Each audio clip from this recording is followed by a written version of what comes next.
ప్రతాప్ రెడ్డి గారు will take a clarity. ఒక నిమిషం ప్రతాప్ రెడ్డి గారు 1 సెకండ్. కౌశిక్ గారు సార్ రాజకీయ స్టేట్మెంట్ రేవంత్ రెడ్డి గారు ఇచ్చిండు. ఏది ఖమ్మంలో టీడీపీని సర్వనాశనం చేసిన మేము కాదుగా, మీరే కదా.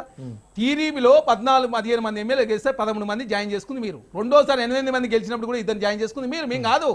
టీడీపీ సర్వనాశనం చేసి ఏదో మమ్మల్ని అజయ్ గారు ఎందుకు ఎన్టీఆర్ గారు విగ్రహం ఖమ్మంలో పెట్టింది? మరి మీకు టీడీపీ ఓటు అని చెప్పగలుగుతారా మీరు? ఇప్పుడు సెటిలర్స్ ఓటు మాకు అవసరం చెప్పండి. మరి ఎందుకు చంద్రబాబు నాయుడు ఇచ్చారు ప్రతిసారి తీసుకొస్తున్నారు? కృష్ణా జిల్లాలో అన్యాయం జరిగింది మాట్లాడదామని చెప్పి అసెంబ్లీకి వస్తాను.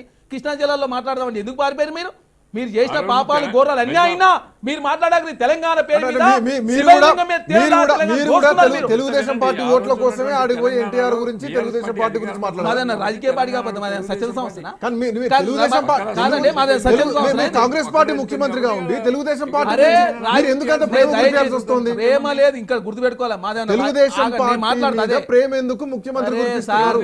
జిల్లా మంత్రి గుర్తిస్తే ఒక నిమిషం ప్రతాప్ రెడ్డి గారు 1 సెకండ్. ప్రతాప్ రెడ్డి గారు 1 సెకండ్. 1 సెకండ్. ప్రతాప్ రెడ్డి గారు 1 సెకండ్. ప్రతాప్ రెడ్డి గారు ఒక్క నిమిషం. ఒక రాష్ట్ర ముఖ్యమంత్రి జూబ్లీహిల్స్ ఎన్నికలకు పోతే ముస్లిం అంటే కాంగ్రెస్, కాంగ్రెస్ అంటే ముస్లిం అంటారు. కాంగ్రెస్ పార్టీ సెక్యులర్ పార్టీయా కాదా అన్నది ఇప్పుడు కౌశిక్ గారు చెప్తారు. ఖమ్మం పోయి అంటే రాష్ట్ర ముఖ్యమంత్రి మళ్ళీ ఇక్కడ కూడా తెలుగుదేశం పార్టీ మీద ప్రేమ కురిపిస్తారు. తెలుగుదేశం పార్టీని లేకుండా చేసింది బీఆర్ఎస్ పార్టీ, బొందబెట్టాలి, ఈ పార్టీని లేకుండా చేయాలి, మనుగడే ఉండొద్దని చెప్పేసి తెలుగుదేశం బీఆర్ఎస్ పార్టీ గద్దెలు కూల్చాలంటారు. ఎందుకు చంద్రబాబు నాయుడు మీద ప్రేమ వస్తుంది? చంద్రబాబు నాయుడిని తెలంగాణ ప్రజలు యాక్సెప్ట్ చేసే పరిస్థితి ఉందా? ఆయన మీద అక్కడికి వచ్చి ప్రేమ కురిపిస్తే మున్సిపల్ ఎన్నికల కోసం కాదా? సార్ మేమేం మాట్లాడినాం? ఇన్ని వీళ్ళు మాట్లాడాలి. ఎన్టీఆర్ గారి స్ఫూర్తితోటి ₹2 వారి కిలో బియ్యం తీసుకొస్తే మేము సన్న బియ్యం తీసుకొచ్చినని చెప్పి ముఖ్యమంత్రి గారు మాట్లాడారు. వైఎస్ఆర్ గారిని ఉద్దేశించి ఉచిత అదే విద్యుత్ కావచ్చు, అదే కాక ఇందిరా మిల్లు కావచ్చు, రాజశేఖర్ గారు స్ఫూర్తిగా తీసుకుని మీరు మాట్లాడితే మీకు ఎందుకు అంత భయం ఏంటంటే? టీడీపీ తెలంగాణ రాష్ట్రంలో పోటీ చేస్తుంటే మీకు ఎంత ఉలుకు పడుతున్నారు?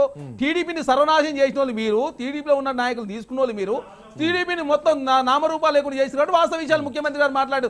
దాన్ని రాజకీయ స్టేట్మెంట్ మీరు ఏదో కాంగ్రెస్ పార్టీకి ఆపాదించే ప్రయత్నం మీ కేటీఆర్ గారు మాట్లాడలే, ఎన్టీఆర్ గారి గురించి జూబ్లీ ఎలక్షన్ మాట్లాడాలంటే. శేషు సార్ వినిపిస్తుందా? ఒక్క నిమిషం. ప్రతాప్ రెడ్డి గారు 1 second. Will continue the debate. ప్రజలు చూస్తున్నారు, లక్షలాది మంది ప్రజలు చూస్తున్నారు డిబేట్. నేను ఏమంటా అంటే తెలుగుదేశం పార్టీ మీద ప్రేమ కురిపిస్తారు, అదే ఎన్టీఆర్ మీద ప్రేమ కురిపిస్తారు, అదే సోనియా గాంధీని తిడతారు, అవసరానికి రాజకీయాలు మాట్లాడతారు, రాజకీయ నాయకులు రంగులు మారుస్తారు. ఒకసారి ఆడియో విన్న తర్వాత మళ్ళీ ఒకసారి నేను చరణ్ కౌశిక్ గారితో మాట్లాడతా.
కౌశిక్ గారు అహంభావంతో ప్రవర్తించారని చెప్పేసి ఆ రోజు కాంగ్రెస్ పార్టీలో చేరిన రేవంత్ రెడ్డి గారు అన్నారు. ఇప్పుడు ఆయన ముఖ్యమంత్రిగా ఉన్నారు.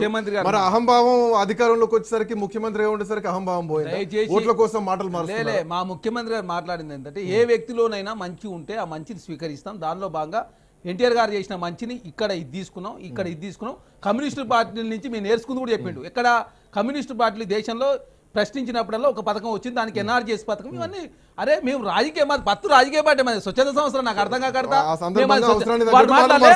ఒంటేరు ప్రతాప్ రెడ్డి గారు హరీష్ రావు గురించి మాట్లాడలేదా? మరి ప్రతిపక్షంలో ఉండవు ఏం మాట్లాడతారు? అధికార పార్టీలో పోయిన తర్వాత కొట్టండి గూగుల్ మీద వికీపీడియా గూగుల్లో కొడితే రావట్లేదా?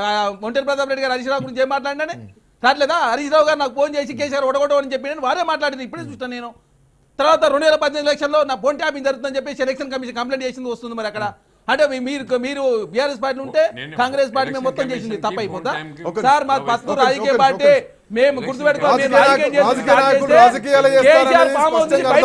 అయిపోయిందిగా. మీరు పామోలు ఆయన ఫలితం కావాల్సిందే.